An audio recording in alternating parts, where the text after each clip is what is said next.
Everyone, আবার বেরিয়ে পড়লাম, যাচ্ছি বাপের বাড়ি। ছেলে আগের দিন গেছে, আমি পরের দিন যাচ্ছি। রাস্তায় বেরিয়ে পড়েছি সেজে গুজে, দেখুন বাপের বাড়ি যাওয়ার জন্য। ভ্যান পাইনি, এতক্ষণ হেঁটে যাচ্ছিলাম। তারপরে আমি অটো করে বাড়ি চলে এসেছি, মানে বাপের বাড়ির রাস্তায়। দেখুন হাতে ব্যাগ নিয়ে তো আছেই, তার সঙ্গে ছেলে ওই খেলবে র্যাকেটের ব্যাটটা নিয়ে এসছে। আর ছেলে রাস্তায় দাঁড়িয়ে ছিল, আমাকে দেখে কেমন দৌড়ে এসছে দেখুন। হ্যাঁ, ফুল পানি ওটা ওই যে আমার সোয়েটার, গরমের মধ্যে সোয়েটার পরে আসবো, ওই সোয়েটার নিয়ে ওয়েট করছিলাম। মা কখন আসবে একবার দেখতে পাচ্ছি যে মা আসছে কিনা। তারপরে মা এসেছে, খুশি হয়েছে? এদিক তাকিয়ে বলো। এটা হচ্ছে 30 তারিখের ভিডিও, যে বাপের বাড়ি যেতে একটা কীর্তনের প্রসেশন ছিল, সেটাই আপনার সঙ্গে তুলে ধরলাম। আর বাপের বাড়ি গেছি ভালো ড্রেস পরেতে, একটা হরার ভিডিও করেছিলাম। বাপের বাড়ি অনেক মা গিয়ে দেখি সুন্দর সুন্দর ফুল গাছ, মানে ফুল লাগিয়েছে, বেগুন গাছ লাগিয়েছে। ফুলগুলো এত বড় হয়েছে, ক্যামেরায় কতটা বড় দেখা যাচ্ছে জানি না। যাই হোক, ওর মধ্যে বেগুন হয়েছিল, সেটাই মা আবার বললো, সেটা ওই জন্য আবার ভিডিও করলাম। এটা আমার মা। বেগুনের গাছে কিন্তু বেগুন হয়েছে, দেখুন মা বলে বলে দিচ্ছে কোথায় বেগুন হয়েছে। এই দেখুন একটা বেগুন গাছে কাটা, তো ধরতে হবে, আমি একটু ভয় পাচ্ছিলাম। এখানে একটা বেগুন, আর ওই দেখুন ওই সাইডে ওই গাছে একটা বেগুন, ওর নিচেও একটা বেগুন আছে। কতটা দেখা যাচ্ছে জানি না, আমি দেখানোর চেষ্টা করছি। এই যে একটা বেগুন, ওই যে একটা বেগুন। মা আবার বলছিল যে ও পাশের গাছে আরও আছে, দেখুন এই বেগুনটা বেশ বড় হয়েছে। এই দেখুন মা আবার বলছিল এই যে ওই যে বেগুন, ওগুলো ছোটো ছোটো। কিন্তু দুঃখের বিষয়, সেই দিনটা তো বেগুন ছিল, পরের দিন সকালবেলা হনুমান এসে বড় বড় বেগুনগুলো সব ছিঁড়ে নিয়ে গেছে। তা আবার মা কী করে, বেশি বড় হয়নি বেগুনগুলো, মানে ছোটো থাকতে ছিঁড়ে নিতে বাধ্য হয়েছে। জানেন তো বাপের বাড়ি গেলে কোনো কাজ থাকে না, বসে বসে ওই যে ফানি ভিডিও বানাচ্ছিলাম। আর ওখানে পাশে ছিল যে পালপাড়া হিন্দু মিলন মন্দিরের বাৎসরিক অনুষ্ঠান, সেখানে সারাদিন কি হচ্ছে সেটাই ভিডিওর মাধ্যমে তুলে ধরছে আপনাদের কাছে। আমি যখন ভেতরে প্রবেশ করছি তখন সকালবেলা মন্দিরে সব মানে অনুষ্ঠানের প্রস্তুতি ভেতরে চলছিল। আর ব্যানারটা তো দেখালামই, দেখতে পেলেন। আর ও অনুষ্ঠান আসবে বলে সুন্দর শাড়ি পরে ভিডিও তুলছিল, কথা বলছিল, সেটাই একটু ক্যামেরায় বন্দি করেছি। ওকে বলছিলাম তো একটু ঘোর, তো একটু লজ্জা পাচ্ছিল। যাই হোক, আমি ভেতরে যাচ্ছি। এটা হচ্ছে আমাদের কাকি, যে মন্দিরে কাজ করছিল, আসছিল, সেই মুহূর্তে আমি ঢুকেছি। আর চেয়ার পাতা, আর ওই পাশে দেখুন স্বামী প্রণবানন্দ মহারাজজির ছবিকে সুন্দর করে সাজানো হচ্ছে। এক স্বামীজি বসে আছেন, অতিথি গেস্ট এই যে। আর ওই পাশে বৌদি, বন্যা বৌদি, আর একটা জেঠু ওই প্রণবানন্দ মহারাজজিকে সুন্দর করে স্টেজের মধ্যে কাপড় পরিয়ে সাজাচ্ছে, এখানে বসাবে। এটা সকালের প্রস্তুতি চলছিল, সেই মুহূর্তে আমি গেছিলাম, সেটাই ভিডিওই আপনাদের সামনে তুলে ধরছি।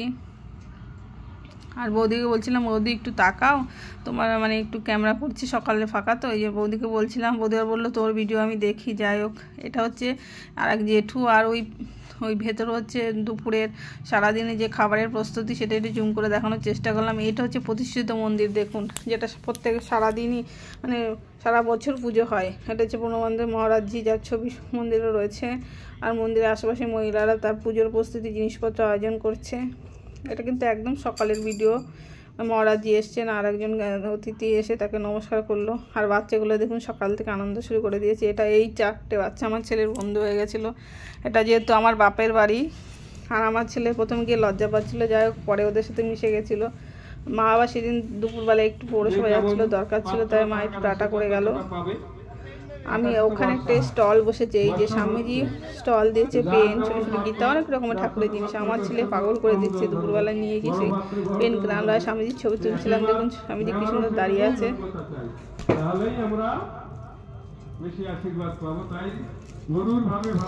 যেহেতু আমি ছবি তুলবো, তাই স্বামীজির ছবি নাম্বার দিলে যে তুমি কি ভিডিও করো আমাকে পোস্ট করো। আর বেকার বসেছি, আবার একটা ভিডিও করে নিয়েছিলাম দুপুরবেলা কাজবাজ সেরে, ফানি ভিডিও। এইসব ভিডিওগুলো আপনারা দেখবেন, আমি ছাড়ি।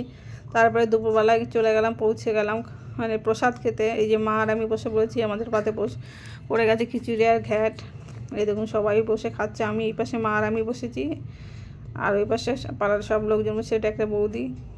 এই প্রসাদ খেয়ে আমরা, এটা ওই বৌদি যে সকালে সাজাচ্ছিল। দুপুরবেলা খিচুড়ি প্রসাদের আয়োজন করা হয়েছিল, সকালে মুড়ি, চা।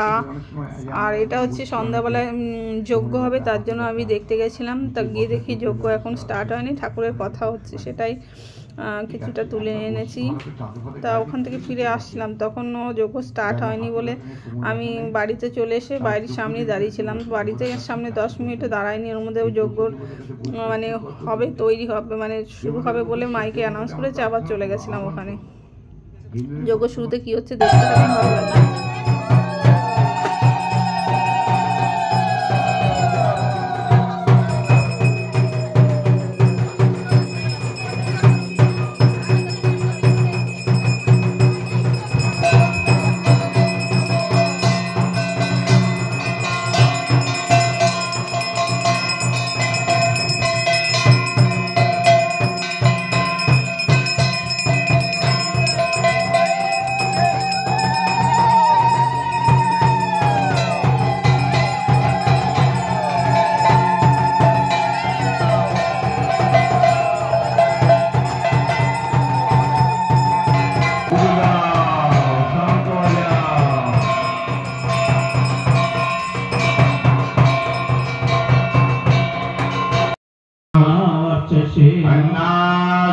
যজ্ঞটা প্রথমে একটুখানি আগুন জ্বলছিল, পরে এত সুন্দর মানে দাউ দাউ করে জ্বলছিল, সেটাই আবার তুলে ধরেছি আমি। যেহেতু অনেকটা পেছনে ছিলাম, জুম করে দেখুন অনেকটা মানে যে আগুনের শিখাটা অনেকটা উঁচুতে উঠে গেছিলো।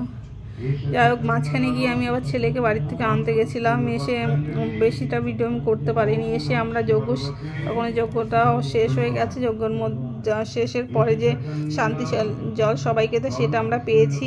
যাই হোক, আমরা তিলকটা পাইনি, যেহেতু বাড়ি চলে আসবো তাই। এটা হচ্ছে ঠাকুরের নামে আরতি করা হচ্ছে, তারপরে ওই ঠাকুরকে একবারে আরতি করে পুজো করে তারপরে তিলকটা দেবে। যেহেতু আমরা রাত্রে বাড়ি চলে আসবো, ওই জন্য আমরা তাড়াতাড়ি চলে আসছি, তিলকটা আমরা পাইনি। যাই হোক, আমার ভিডিও ভালো লাগলে লাইক করবে।